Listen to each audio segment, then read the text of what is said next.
에, 대저인에 놀러온 지혜에 대해서 규칙적으로 햇볕이나 자외선 캠프를 지을 때 몸에서 생성되는 비타민 D는 거의 100% 면역력을 갖게 한다. 독감 바이러스는 겨울철보다도 여름철에 왕성하게 활동한다. 그럼에도 여름철에는 대부분의 사람이 이미 몸 안의 충분한 양의 비타민 D를 만들어 놓기 때문에 독감이 유행하지 않는다. 나는 지난 45년간 반드시 충분한 양의 햇볕을 쬐거나 자외선 램프를 사용했기 때문에 한 번도 독감이 걸리지 않았다. 자외선 램프? 햇볕을 쬐을 때는 비타민 D 생성을 방해하는 자외선 차단제나 선글라스를 사용하지 않는 것이 좋다. 규칙적으로 자외선에 노출되면 독감 바이러스뿐만 아니라 다른 감염도 마찬가지로 차단이 된다. 새로운 연구 결과에 의하면 심지어 수도 확산도 차단된다고 한다.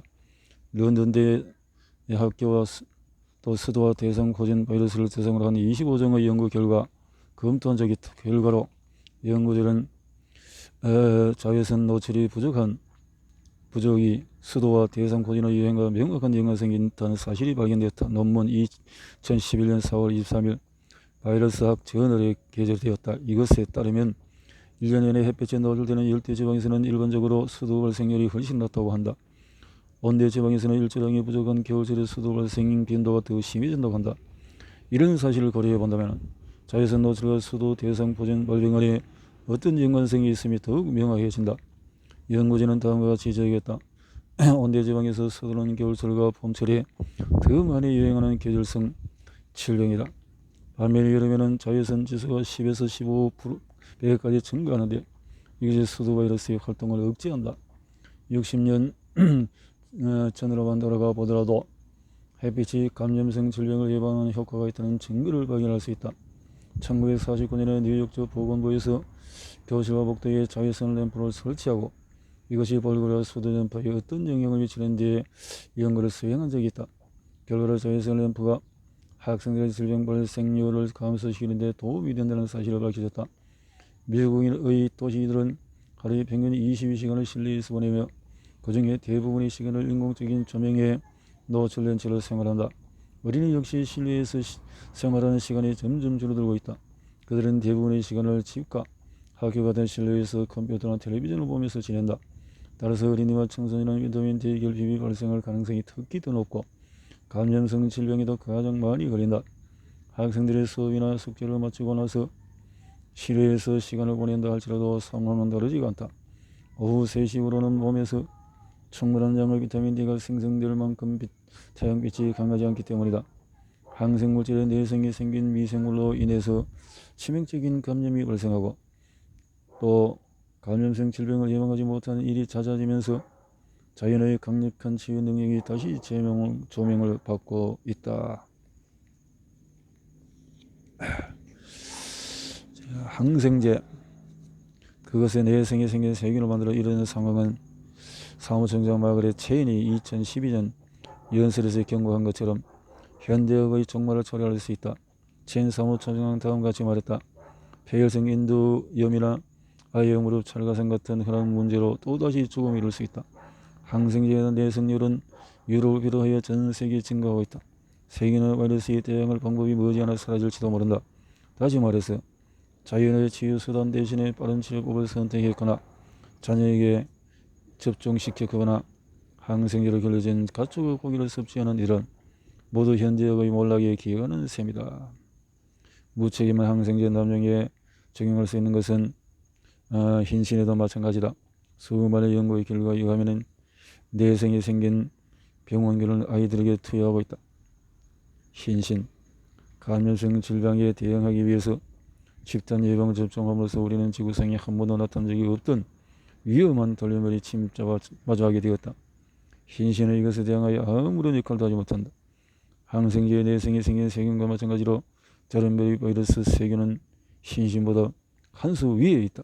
지난 몇 년 사이에 발생한 수많은 감염성 질병을 살펴보면 이것이 사실임을 알 수 있다. 예를 들면 2010년 캘리포니아에서 발생한 백일해가 그런 경우다. 좀 더 최근에는 미국과 캐나다에서 발생한 홍역이 있다.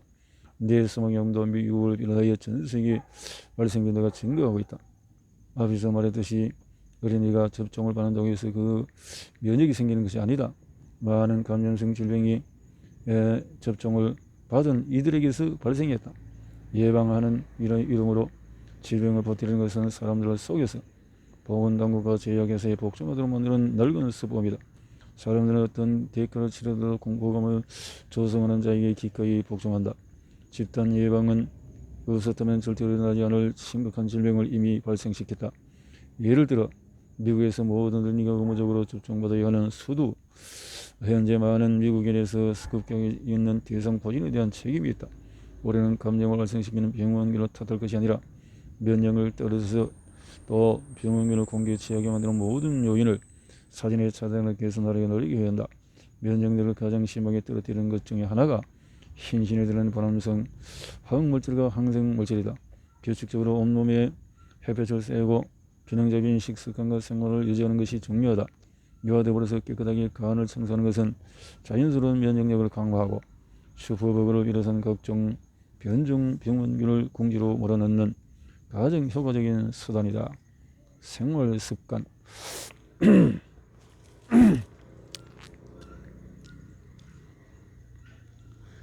생체 시계 교란이라.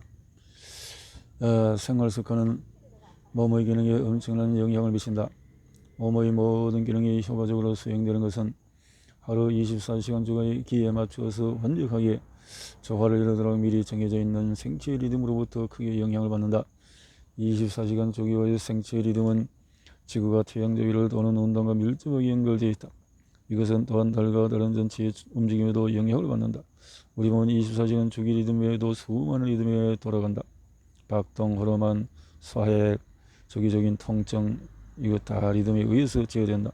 모든 리듬은 서로 잘 조직되어 있다. 식이요차 상액이라고 불리는 뇌의 조정 기제에 의해서 통제를 받는다. 이렇게 균형적으로 그래서 생체 리듬에 지장이 생기면 수많은 질환이 나타난다. 여기서는 특히 간과 담낭의 기능에 악영향을 미치는 몇 가지 좋지 않은 생활 습관에 대해서 다루어 본다. 자연스러운 수면 각성주기. 밤과 낮의 주기 변화는 자연스러운 수면 각성주기와 그 밖에도 여러 가지 생화학 과정을 조절한다. 아침 해가 뜨면 강력한 호르몬이 분비되고 콜티솔과 코르코스테론, 이 호르몬의 분비는 철저하게 24시간 생체 리듬을 따른다. 이 호르몬은 신진대사, 혈당 수치, 면역 반응 같은 몸의 중요한 기능을 조절한다. 자연스러운 하루의 수면 각성 주기와는 다르게 생활 습관을 유지하다 보면 콜티솔의 분비가 정점에 이르는 시간도 함께 바뀐다. 예를 들어서 만약에 밤 10시에 잠자리에 들어 오전 6시 이후로 일어나는 자연스러운 생활을 하다가 갑자기 밤 12시 넘어서 잠들어서 오전 10시 이후나 일어나는 생활을 하기 시작하면 호르몬 분비 시간도 강제로 바뀌어서 몸이 혼란스러운 상황이 초래된다. 노피곤은 밤에 밤 시간 동안에 직장에 건강이 쌓였다가 오전 6시, 8시에 배출되는 것이 정상이다. 수면 각성 주기가 바뀌면 몸은 그러한 노폐물을 그대로 가지고 있다가 일부러 재흡수하는 것 외에는 선택 여지가 없다. 자연스러운 수면 각성 주기를 어긴다면 몸의 생체 리듬과 밤의 낮의 규칙적인 변화에 의해서 조절되는 24시간 주기가 조화를 이루지 못한다. 따라서 변비, 위산, 역류, 간질환, 호흡기 질환, 심장병 같은 수많은 장애가 발생할 수 있다. 콜레스테롤 분비 주기가 흐트러지면 건강에 심각한 문제가 발생한다. 1980년대 과학자들은 하루 중에 아침 시간에 심장마비가 일어날 가능성이 가장 크다는 사실을 발견했다. 혈전은 오전 8시경에 가장 빠르게 생성된다. 혈압 역시 아침 시간에 상승하여 오후 늦은 시간에 높은 상태를 유지하며 오후 6시를 전후로 떨어지기 시작하여 밤 시간에 최저점에 이른다. 따라서 몸의 기본적인 호르몬 분비와 혈액순환 주기를 방해하지 않으려면 밤 10시 전에 일찍 잠자리에 들고 해가 뜨는 오전 6시 무렵에 일어나는 것이 가장 좋다. 잠자리에 들고 일어나는 시간은 계절에 따라서 바뀔 수 있다. 따라서 겨울에는 잠을 좀 더 많이 자고 여름에는 덜 자게 된다. 신경은 잠을 지내며 멜라토닌은 머리 가운데 위치한 내분비 기관인 솔방울 샘에서 분비되는 가장 강력한 호르몬이다. 나이에 따라서 약간 차이가 나긴 하지만 멜라토닌의 분비는 9시에서 10시 30분 사이에 시작하여 정오 무렵에 최저점에 이른다. 솔방울 샘은 생식활동의 일조성, 수면, 운동, 활동, 혈압, 면역체계, 뇌하수체와 갑상선의 활동, 세포의 성장, 체온과 밖에 여러 중요 기능을 한다. 모든 것의 멜라토닌 분비 사이클의 균형을 이루어야만 제 기능을 발휘한다. 늦게 잠자리에 들거나 늦은 시간에 일을 하게 되면 멜라토닌 분비의 균형이 무너지고 다른 중요한 여러 호르몬의 분비 사이클에도 지장을 준다. 뇌에서는 멜라토닌 외에도 세로토닌도 만들어낸다. 세로토닌은 우리 육체적인 신경전달물이자 호르몬이다. 이것은 밤의 낮의 생체 리듬, 성적, 기억, 욕구, 충동, 두려움, 심지어 자살 충동에도 영향을 미친다. 멜라토닌과 달리 세로토닌은 낮 시간에 활발하게 분비하며 또 육체적인 운동과 당분 섭취가 세로토닌 분비를 촉진한다. 낮에 아침 늦게 일어나면 햇빛에 노출되는 시간이 적어지고 이로 인해서 낮 동안의 세로토닌 분비량이 부족해진다. 게다가 멜라토닌은 세로토닌 분비의 산물이기 때문에 늦게 일어나면 밤에 분비된 멜라토닌 수치까지 떨어뜨린다. 이것은 수면장애와 불면증을 야기하는 주요 원인이다. 밤에 일찍 잠자리에 들어 30분 정도 지나 솔방울 샘에서 세로토닌이 멜라토닌으로 바뀌는 작업이 시작한다. 이 때문에 세로토닌이야말로 진정한 수면 호르몬이라고 할 수 있다. 충분한 양의 세로토닌이 없다면 멜라토닌이 부족해진다. 이로 인해서 숙면을 통하여 몸의 기력을 회복하는 것이 불가능해진다. 그것이 무엇이든 24시간 주기 리듬에서 벗어나는 것은 이 두 가지 중요한 호르몬이 비정상적으로 분비되는 결과를 낳는다.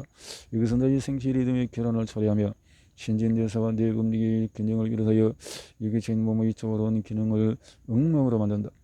어느 순간에 갑자기 몸이 이상하다는 것을 느끼며 가벼운 두통에서부터 심한 경우에 우울증, 심장마비, 악성 종양이라까지 다양한 질병에 취약해진다.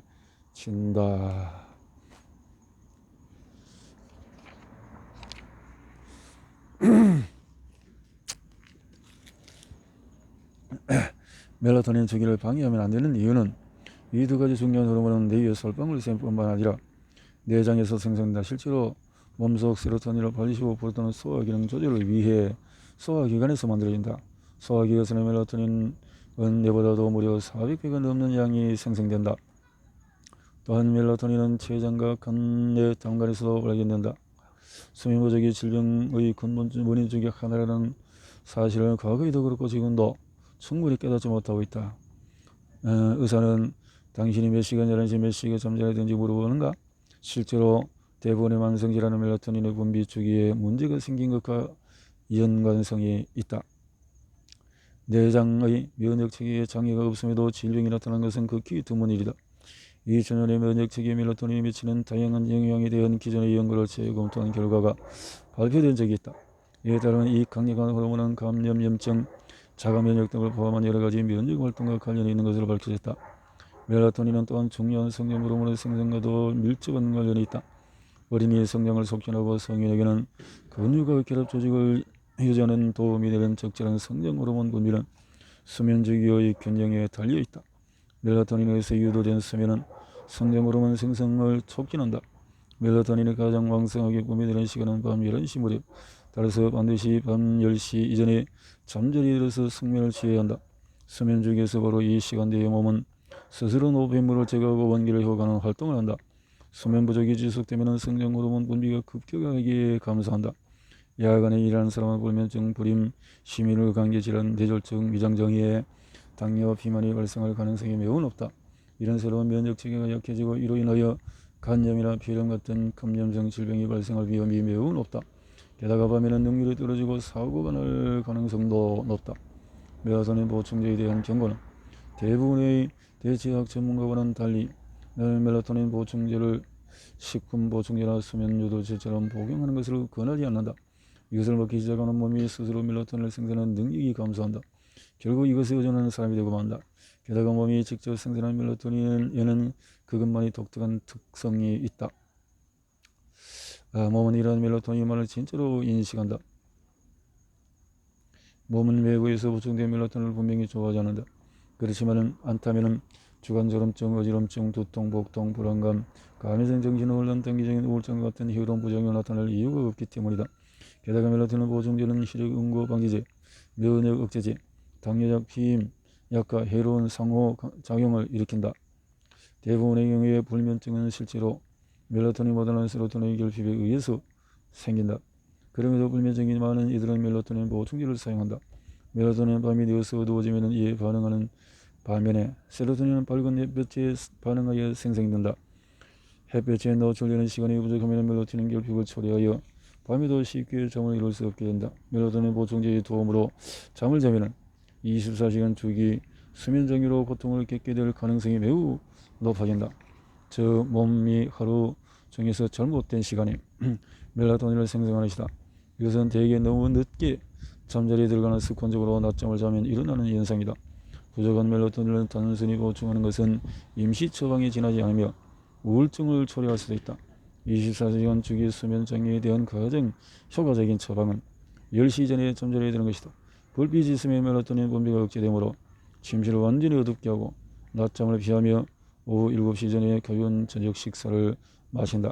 적절한 식사 시간. 아유르베다 의학에서는 이미 수천 년 전에 육체와 정신의 건강을 유지하려면 자연이 정해준 시간에 식사하여 몸에 영양을 공급해야 한다고 했다. 몸의 다른 부분과 기능과 마찬가지로 소화작용 역시 24시간 주기 생체 리듬의 통제를 받는다. 다음주를 비롯한 소화기관 조절 호르몬인 세로토닌의 통제를 받아 낮에 가장 왕성하게 분비된다. 밤에는 가장 적게 분비된다. 몸속에 있는 대부분의 세로토닌은 낮에 햇볕의 강도에 반응하여 소화기관에 분비된다. 따라서 하루 중에 가장 든든한 식사는 세로토닌의 수치가 정점 있는 점심 무렵에 하는 것이 가장 좋다. 세로토닌 수치가 낮은 아침이나 저녁에는 상대적으로 가벼운 식사를 하는 것이 좋다. 그렇게 해야 섭취한 음식물을 효과적으로 소화하여 몸의 기능을 유지하는 데 필요한 영양분을 제대로 흡수할 수 있다. 점심시간 소화기관 분비가 방해받지 않게 하려면 아침 식사는 오전 10시 전에 마치는 것이 이상적이다. 마찬가지로 저녁에는 6시 30분이나 7시 전에 마치는 것이 가장 좋다. 불규칙하게 먹거나 저녁에 많이 먹는 습관이 지속이 되면 장에 소화되지 않은 음식물이 쌓이게 된다. 결과로 림프계와 혈관에 폐색이 발생한다. 이는 몸의 자연스러운 반응을 방해한다. 담석이 생기는 주요 원인 중에 하나는 장 내에 적절하게 소화되지 않은 음식물이 축적되는 것이다. 불규칙한 식사를 하거나 충분한 양의 소화액이 준비되지 못한 시간에 많은 양의 음식을 섭취하면 몸이 저격하기에 버거운 노폐물이 만들어진다.